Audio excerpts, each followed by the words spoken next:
come with me to Jamaica. That's right now on a virtual tour. So if you love reggae, you love food, and you love the island vibe, let's go.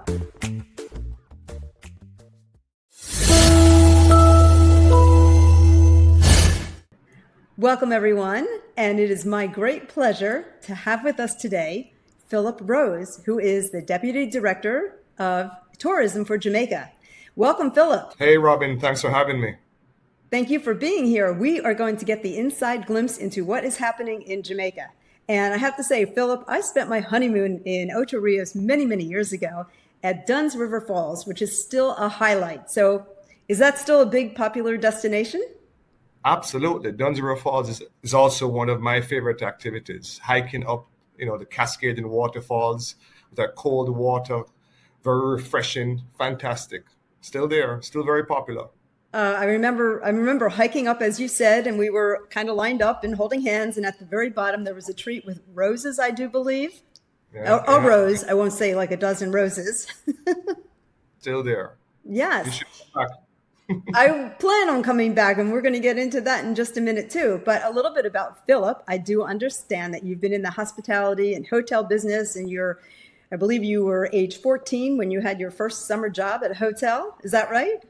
That's right. And now that I think about it, I think that's some child labor. But I was 14, I was 14 years old, my first summer job. And then I went back when I was 15. And this industry is infectious. It's beautiful. It's a vortex. No matter how many times in the past I said I was going to do something else, I keep coming back to the beautiful thing of tourism and hospitality. Well, you are doing a great job, obviously, because I see that you have been racking up some prestigious awards, including Top Island Destination in the Caribbean recently for 2024, yes? Yeah, no, Jamaica, I don't want to sound as if, we're boasting, but I'll boast just a little bit. Jamaica continues to be probably the most award-winning destination in the entire Caribbean. And so much so that I had to print a list of some of them in preparation for this conversation. Some of the ones that we're very proud of were ranked amongst the best islands in the Caribbean and the Atlantic for the Condé Nast Travelers Readers' Choice Awards recently. We're ranked a top island in the Caribbean in the Traveling Leisure's 2024 World's Best Awards. That was fantastic. And some of them that are very near and dear to me, I'm going to tell you what it is. We got 6 gold 2023 Travi Awards, and I'm very proud of this. So Robin, you're just going to have to bear with me because I want to tell you all of them. Best honeymoon destination. So you went there, you had a fantastic time on your honeymoon, and we continue to be the best honeymoon destination. In the Caribbean now, we won Best Tourism Board, which obviously I'm very proud of. Best destination, yeah. Best wedding destination, best culinary destination, best cruise destination, and there are many others. Just too many to list. So yeah, we're kind of doing well. That is fabulous, and kudos to you. And I have to say, this is true. When I went to get my coffee this morning, I saw a commercial on TV for Sandals. Yeah, in Jamaica, of course.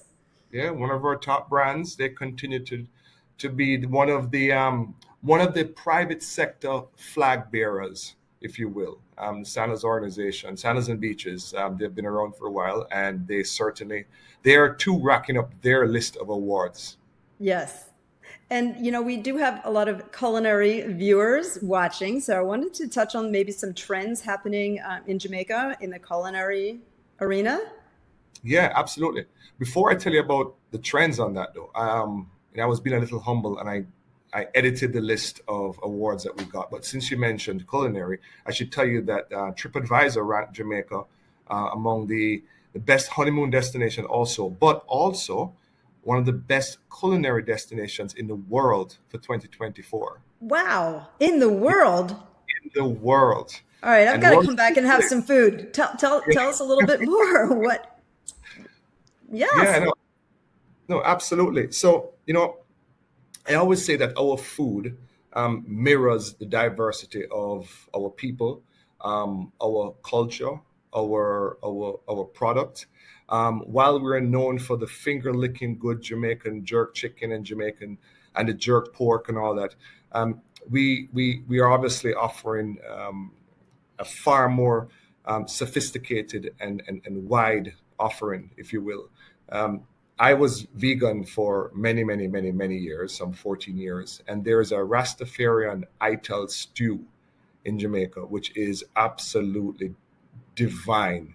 Um, it's all vegan, it is all natural, and it is easy to find in Jamaica. And it's absolutely delicious.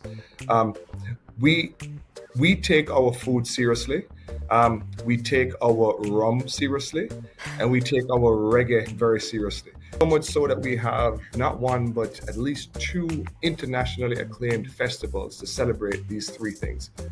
Coming up in Kingston in November, we have the 10th annual Jamaica Food and Drink Festival, which is where we celebrate all the best of Jamaica's culinary scene. And then in Treasure Beach, which is on the south coast of the island, also in November, we'll have the Food, Rum and Reggae Festival, which would celebrate all the culinary offering with a specific focus on the south coast and the farmers. So it's all natural, it's farm to table. We get an opportunity not only to eat some delicious food, but to kind of help wash it down, if you will, with some good Appleton rum. While there is a pulsating sounds of reggae music going on in the background. It really feeds the soul in more ways than one. Gosh, that sounds fantastic. I think I may have to come back for that.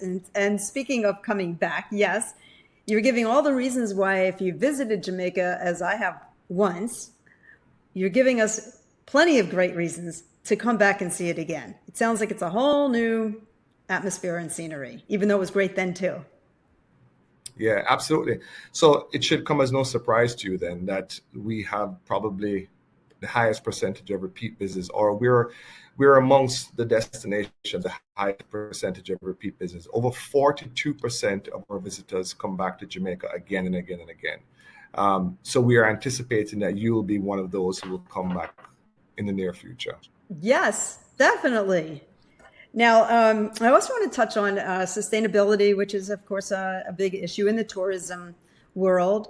And I know you are at the forefront of doing a lot of innovative things. So could you touch on some new initiatives you have in place or are going to be putting in place? Yeah, absolutely. There's a favorite saying of mine that we didn't inherit the earth from our ancestors. We've borrowed it from our children.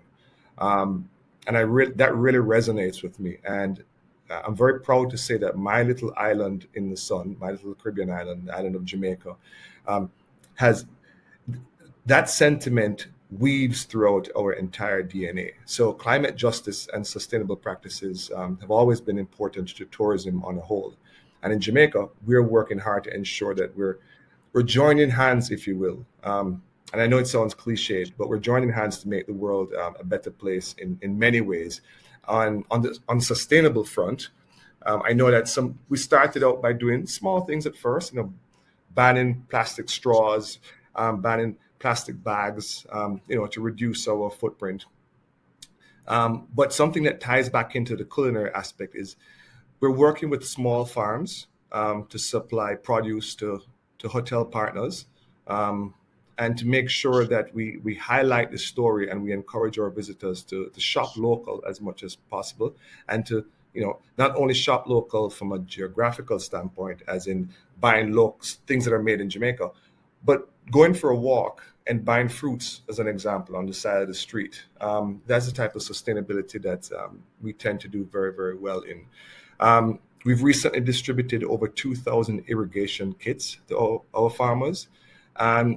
You'll hear me talk about that every now and then, because when we talk about Jamaica product as a tourism product, it's way beyond the guardrails of the beautiful resorts, the luxury villas, the boutique hotels. It encompasses our entire country. And our farmers recognize that they also play a role in that. So they have really embraced our sustainability push. We have a few hotels. Rockhouse Hotel that comes to mind. They just opened up a new hydroponic farm as part of their commitment Oh, to and sustainability. do say the location. Where is that in Jamaica? Rockhouse Hotel is in Negril. Okay. Yeah. And then we have, somewhere like Geejam, which is closer to the Ocho Rios side, which is the other side of the island. They recently restored and protected the coral reef that's right in their backyard. It started to see some deterioration because of overfishing, and they stepped up and did what they had to do. Um, as a overall destination, we have updated our greenhouse gas emission reduction target from 10 to almost 30% by 2030. So we're doing a lot in the sustainable space, and it's not just a buzz phrase for us. It's an actual thing that we are committed to doing to protect our island for future generations. Oh, it's a great story. Your whole story is fantastic because, as you said earlier, a lot of people associate Jamaica with as a wedding destination, but you're so much more than that. Absolutely, we're more than a beach, right? We're more than our beautiful sunsets. We're more than our luxury resorts. We're more than our fun pulsating music. We're more than our culture. We're a real country that tends to punch above our weight, if you will. I'm guilty of being an exceedingly proud Jamaican because for such a small destination or small country to have such a global impact in so many areas is one that makes me exceedingly proud. And that level of pride is not limited to me, I should add. It's something that runs throughout all Jamaicans, which is why we're continuously smiling, even if it's raining, we take that no problem saying very seriously. There's this deep-seated acceptance that no matter what is happening, it won't last forever. So if something great is happening, we proceed with caution, or optimistic caution, I should say, because we don't take things for granted. And when things are not going well, we don't worry, tomorrow will be better. Don't worry, And be happy. Yes.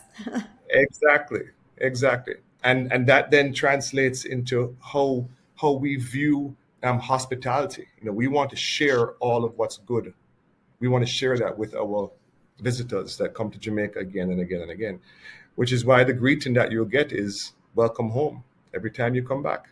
And I honestly, the experience that I had those long time ago still stays with me today.